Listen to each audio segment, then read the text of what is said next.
പ്രിയമുള്ള പ്രേക്ഷകരെ, നമസ്കാരം. നാം ചർച്ച ചെയ്യുന്നത് നിങ്ങളുടെ നാളെ എന്ന ജ്യോതിഷ വിഷയമാണ്.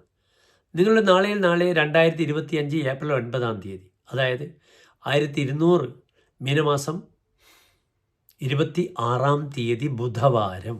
ബുധൻ ജ്യോതിഷത്തിൽ ശുഭഗ്രഹമാകുന്നു. അതിനാൽ ബുധവാരവും ശുഭഗ്രഹമാണ്. പക്ഷേ പലപ്പോഴും ബുധനാഴ്ച രണ്ട് കാര്യങ്ങൾ നാം ചെയ്യാറില്ല.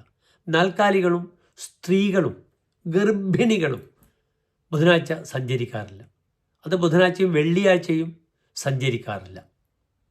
നാളത്തെ സൂര്യോദയം തൃശ്ശൂരിൽ 6:20, അസ്തമയം വൈകിട്ട് 6:32 ആകുന്നു. നാളത്തെ രാഹുകാലം നിങ്ങൾക്കറിയാം.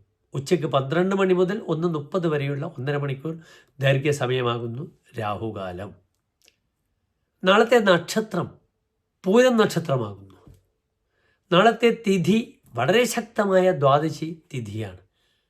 ബുധനാഴ്ച നല്ല ദിവസമാണ്, നല്ല തിഥിയാണ്. നക്ഷത്രം ശുഭകാര്യങ്ങൾക്ക് നാം ഉപയോഗിക്കാറില്ല. മുപ്പൂരം എന്ന് നിങ്ങൾ കേട്ടിരിക്കും. പൂരം, പൂരാടം, പുരൂരുട്ടാതി, ഈ 3 നക്ഷത്രങ്ങളും ഒരിക്കലും യാത്രയ്ക്കോ വിത്തിടാനോ പുത്തൻ സംരംഭത്തിനോ അനുകൂലമായ നക്ഷത്രമല്ല. അതിനാൽ എൻ്റെ പ്രിയപ്പെട്ട പ്രേക്ഷകർക്ക് ശുഭകാര്യങ്ങൾക്ക് നാളത്തെ ദിനം, സമയം ഞാൻ തരുന്നില്ല. ഏതെല്ലാം കാര്യങ്ങൾക്ക് പൂരം നക്ഷത്രത്തെ നമുക്ക് പ്രയോജനപ്പെടുത്താം, നമുക്ക് ചിന്തിക്കണം. ശത്രുക്കളെ ബന്ധിക്കുവാനും ദാരുണമായ പ്രവൃത്തികൾക്കും കപടപ്രവൃത്തികൾക്കും യുദ്ധത്തിന് പോകുവാനും ശില്പവിദ്യക്കും പൂരം നക്ഷത്രം ശുഭമാണ്. അതിനാൽ വലിയൊരു സുദർശനഹോമം കഴിക്കണമെങ്കിൽ, ശത്രുക്കളെ നിഗ്രഹിക്കണമെങ്കിൽ നമുക്ക് എന്ത് ചെയ്യാം?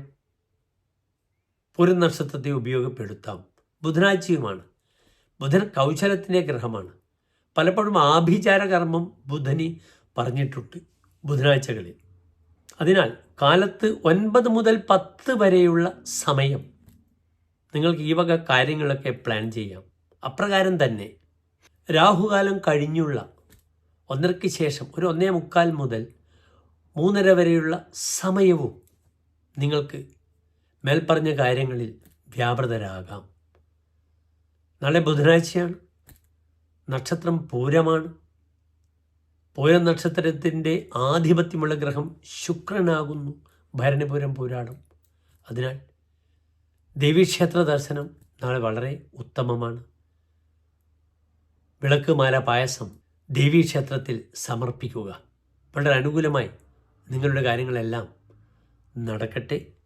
എല്ലാ പ്രിയപ്പെട്ടവർക്കും ശോഭനമായ നല്ല നാളെ ആശംസിക്കുന്നു. നന്ദി, നമസ്കാരം.